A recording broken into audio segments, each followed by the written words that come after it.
जी हाँ, बिल्कुल ठीक समझे आप। आज हम बात करेंगे खाँसी के बारे में।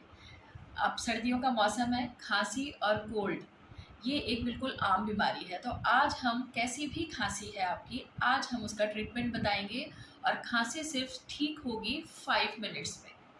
तो उसके लिए आपको क्या करना है, आपको लेना है सर्जिकल टेप, ठीक है? ये वाला आपको टेप लेना है और क्या करना है, आपने ये टेप इस तरह से कट करना है और उसके बाद में सबके घर में मेथी दाना होता है, ठीक है? तो आपने मेथी दाना इस पर टेप पर लगाना है।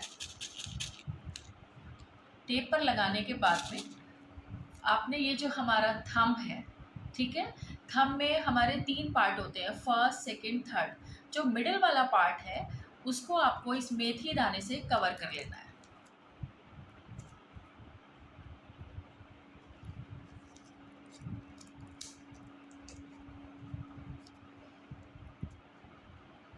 ठीक है?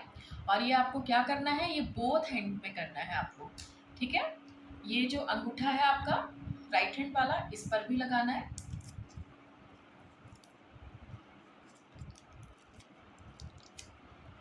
किन बातों का ध्यान रखना है, आपको इसे रात में लगाना है। आप दिन में भी लगा सकते हैं। अगर आप दिन में लगा रहे हैं, आपको ज़्यादा खांसी है, तो आप दिन में लगाएंगे सिर्फ 6 घंटे के लिए। रात में लगाएंगे तो आप रात में लगाकर सो जाएंगे और सुबह इसे हटा देंगे। और इसका रीयूज़ आपको नहीं करना है, यानी सुबह में आपको इसे हटाकर फेंक देना है। Thank you very much. और हाँ, मुझे बताइएगा ज़रूर कि आपकी खांसी में कितना आराम आया।